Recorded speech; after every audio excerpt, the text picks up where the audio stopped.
Hello, I'm Hayley and welcome to What's in the Night Sky for October 2020. October is a brilliant time to get outside and have a go at some astronomy. The nights are getting darker and there are some very exciting things for us to see this month. Our constellation of the month is Orion, to tie in with the Orionids meteor shower that's going to be peaking around the 21st. We have not one but two full moons to look out for, and the highlight of the month has got to be the very much anticipated opposition of the planet Mars. Let's begin by taking a look at the moon. Here we are on the 1st of October, and if we look towards the southeast at around 10 o'clock, we can see the moon is visible, and if we zoom in, we can see that we have a full moon, the first of two full moons this month. And this particular full moon is known as the harvest moon because it is the full moon that occurs closest to the autumn equinox. If you'd like to have a go at picking out some features on the full moon, you could try and spot some ray craters. Usually we say that the full moon is not the best time to observe the moon because it can appear overwhelmingly bright and you don't get those wonderful exaggerated features due to shadows being cast along the terminator line. But one thing that is quite good to look at during a full moon is ray craters because the light overhead illuminates those rays really well and enables you to pick them out. One example is the Tycho crater that we've talked about before. My mouse pointer is sitting there now, and you can see these rays of ejected material that were thrown out of the crater when the impact happened, that extend outwards onto the rest of the moon. Another example of ray craters that you could have a go at are the Copernicus and Kepler craters over here. Again, you can see those ray systems spreading out from the craters. And you can have a go at spotting those with your naked eye or with a pair of binoculars or a small telescope. If we stay with the moon and start to move through the month, we can do a little tour of the planets with the moon. If we go to the 2nd of October, you can see that the moon appears quite close to the planet Mars, and if we go through the evening of the 2nd, you can see that that separation is closing, and as we get into the very early morning of the 3rd of October, you can see that the moon and Mars appear really close together. And if we have a look at a binocular view, they should fit really nicely into a pair of binoculars together, and you'll be able to spot the orangey disk of Mars alongside the almost full moon. Moving away from Mars, if we go to the morning of the 14th, again early morning around 5 o'clock, then you should be able to spot the planet Venus alongside the moon. Again, really close together, should be able to pick them out together in a pair of binoculars. Here we go, so we've got a thin, really thin crescent moon here and the planet Venus alongside, so that will be a nice one to have a go at with a pair of binoculars if you have some handy. Moving from the 14th now to the 22nd of the month, and we'll go back to the evening now, so away from the early morning, the evening of the 22nd. And you can see that the moon is paying Jupiter a visit. So we've had a look at the moon and Mars, the moon and Venus, and now the moon and Jupiter, and also Saturn there as well. So the moon, Jupiter and Saturn forming a nice triangle to have a go at spotting. And then on the 29th of the month, the moon is back to Mars again. So if you missed out at the beginning of the month, you can have a go at spotting the moon and Mars together on the 29th of the month. If we go a little bit later, they'll be a little bit higher, so a little bit easier to pick out. And finally, the 31st of the month brings us to our second full moon of the month, which is something that doesn't occur very often, and when it does occur it's often known as a blue moon. So a second opportunity to view the full moon in October, maybe another chance to have a go at looking at some of those ray craters. If you would like to have a go at spotting the International Space Station this month, there are a couple of opportunities to do so. You can always look on the Spot the Station website to find out when the ISS passes are for your location.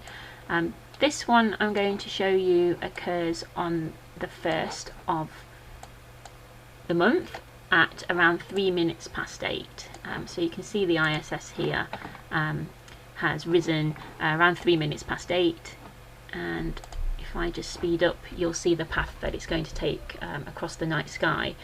So while you're out hunting down the harvest moon that occurs on the 1st of October, you can have a go at spotting the International Space Station as well. And also at this time of the night you have Jupiter and Saturn visible, and the planet Mars will just be rising as well, so lots to see around 8 o'clock on the 1st of the month. Let's take a look at Orion now. At the beginning of the month, Orion will be rising at around 1 in the morning, so you'll need to stay up a little bit late to be able to see it. But as the month goes on, it will rise earlier and earlier. By the end of the month, you should be able to see it shortly after 10 o'clock. And by the time we're getting into December, you'll be able to see it for most of the night. Orion is one of the most well-known and spectacular constellations in the night sky. It's very recognisable, and it depicts a hunter. And if we put the artwork on, we can see that. So you can see here that the bright stars Betelgeuse and Bellatrix form the hunter's shoulders, and you have the asterism of Orion's belt here, and then hanging down from Orion's belt you have the sword, and then at Orion's feet you have the bright star Rigel. If we start by taking a look at Betelgeuse, let's just take the art off. So Betelgeuse is a red supergiant star, and it's evolved very quickly due to its very high mass, and it's expected to go supernova at some time in the next million years or so, which in astronomical terms that's quite soon. And when it does, it will be an incredible event to witness, because it will shine brighter than the moon, so bright that you'll be able to see it in the daytime. If you are observing Orion, see if you can notice the reddy orange colour of Betelgeuse, and you could compare that to the bluey white colour of Rigel. These two are the brightest stars in Orion, and actually two of the brightest stars in the night sky. If you are able to explore Orion with a pair of binoculars, you might be able to spot that the 3 stars in Orion's sword, actually one of them isn't a star at all. It's a nebula, often described as the Great Nebula in Orion. And actually, if you're at a dark site, you may be able to spot that with your naked eye, and it will look like a blurry star to the naked eye. And then if you train your binoculars or your telescope on it, you'll see that actually it is indeed a nebula. And it is the nearest large region of star formation to the solar system. So when you're exploring Orion's nebula with your binoculars or telescope, you'll be able to see an area where stars are being born. One of the reasons I've chosen Orion as our constellation of the month for October is because the Orionids meteor shower occurs this month, and it's one of the better meteor showers of the year to go out and try and have a look at. And there are actually a few meteor showers taking place in October, so you have a good chance of spotting meteors throughout the month, but the Orionids should be the best of all of those. And the peak of the meteor shower is going to occur on the night of the 20th, morning of the 21st of October. So I'm going to take us to then. And you'll be able to see Orionid meteors throughout the month, so you don't need to go out and observe at the peak, but if you do, that is your best chance to see some of these meteors. And we should be able to put the radiant on. There you go. So you can see the radiant of the Orionids meteor shower occurs up here. And it has a theoretical peak rate of 20 to 25 meteors per hour, which means for us, if you're at a good dark location, you might be able to see 10 or so meteors per hour. And those meteors come from debris left over by a comet, and in this case it's Halley's Comet. And every year when the Earth passes through the debris stream of that comet, bits of the debris burn up in the atmosphere, and we see those as meteors. This year is a good year for observing this particular meteor shower because the crescent moon will set fairly early and won't be around to drown out the light from any meteors that you're trying to see. My tips for observing meteor showers is find as dark a spot as you can, but if you can't and you just need to observe in your garden, then you still have a good chance of seeing meteors, even if you are somewhere that's a bit light polluted. You just won't see as many. But a dark spot is better if you can. Let your eyes adapt to the dark, so spend about 20 minutes in the dark without looking at any bright sources of light, so that your eyes are more likely to be able to pick up the fainter meteors. Hot chocolates and snacks are optional, but I find that you can stay out a bit longer if you're a bit more comfortable. So a comfortable chair or a blanket to lie on is a good idea as well. You'll know if it's an Orionid meteor because it should appear to originate near Orion. And while you're observing, there's no need to look directly at Orion. In fact, it's probably better to look a little bit away from Orion. You could try recording some of the meteors, and if you want to do that, get yourself a clipboard and a pencil and a piece of paper and sketch out the constellation of Orion and any neighbouring stars that you can see, and then each time you see a meteor, draw its path onto your sketch, and then at the end of the night see if you can trace the paths of those meteors back to Orion to know that they were in fact Orionids. Let's finish by taking a look at what is sure to be a spectacular sight this month, and that is the planet Mars. Mars is reaching opposition this month on the 13th of October. Opposition occurs when a planet is on the opposite side of the sky to the Sun and appears at its brightest and largest for the current period of observation.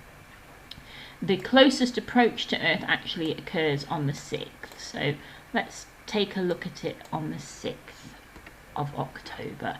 And you can see that Mars is currently in the constellation of Pisces, and if we zoom in and take a look at a telescopic view of the planet, if you don't have a telescope, then it's definitely worth getting out there and observing Mars anyway, because it will appear brighter than it usually appears, and you should be able to try and make out that pinky red hue that the planet has as well.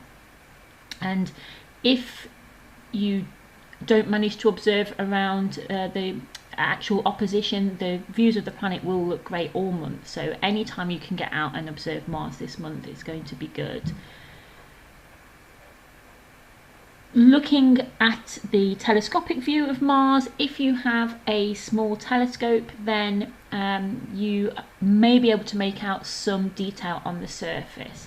An aperture of at least 75 millimeters or above would be ideal to make out some features on the surface.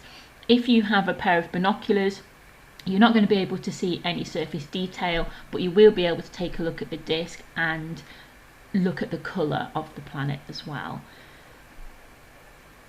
When you're looking at the planet Mars through a telescope, and I should say that the fact that the planet is appearing to be larger is really advantageous if you're going to be looking at it through a telescope. And this, although opposition of Mars occurs once every couple of years, this is going to be the largest that the disk of Mars is going to appear until the year 2033. So it's going to be a long wait before we get to see Mars looking this large again. So if you're looking at the planet through a telescope, spend a bit of time at the eyepiece getting acquainted with the planet. It can be quite hard to make out any detail to start with. It might appear a bit fuzzy at first, so you need to give your eyes a chance to get used to the view. The best thing to do in terms of magnification is to start low and work your way up, and take into consideration the atmospheric conditions, the size of the aperture of your telescope, and don't be tempted to go too high with magnification. It's better to use a lower power eyepiece and have a clearer view than use a higher power eyepiece and have a poor view. If you look closely at the disk, you might notice that it's showing a gibbous phase, not quite full. And looking through the telescope, there's lots to see on the surface. I'm going to point out just 3 things that you might like to look out for. The first one is the southern polar cap, and the polar cap is appearing quite small at the moment because it is the southern hemisphere summer on Mars, so the polar cap is smaller than it would be in the winter. You may also spot some dark regions on the surface. These are generally exposed rock, and the lighter regions are desert areas.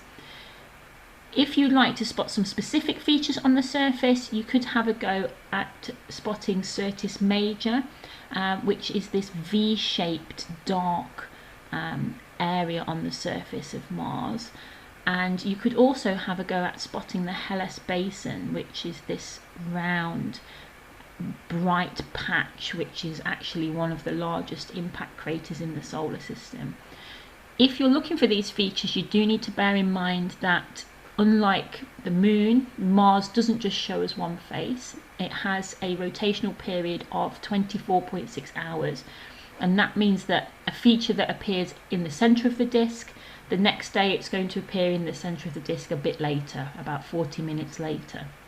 So if you want to know what is visible on the disk at the time you're going to be observing, you might like to use some free planetarium software like Stellarium, just so that you can have a look and see what will be visible. Martian weather can make the features on the surface appear brighter or darker, or obscure them completely, so you never know exactly quite what you're going to be able to see. If we think about the history of observing Mars, the first person to look at the planet Mars through a telescope was Galileo in 1610, and he wasn't able to see any detail on the disk. But as telescopes improved, astronomers were able to make out these dark and light areas on the surface that we've talked about. And some of the astronomers thought that the areas were continents and seas, making Mars a warm and a wet world like the Earth, similarly to how people thought that the dark areas on the Moon might have been seas. And people wondered whether intelligent Martians were going about their lives on the surface. In the 1870s and 1880s, the Italian astronomer Giovanni Schiaparelli produced sketches of Mars that had a number of straight features that were interpreted by some people as canals built by intelligent Martians to move beings and goods around on the surface. And it wasn't until the Mariner flybys of Mars in the 1960s that the question of canals was finally put to rest. And following the flyby missions, there have been a number of orbiting missions, landing missions, rovers such as the Curiosity rover, and we now know a huge amount about the planet, including the fact that liquid water once flowed on the surface, although not in canals built by extraterrestrials. And I wonder if Schiaparelli could have imagined that in only 100 years after he was producing his sketches, we would know so much about the planet Mars. So that brings me to the end of our night sky tour for October.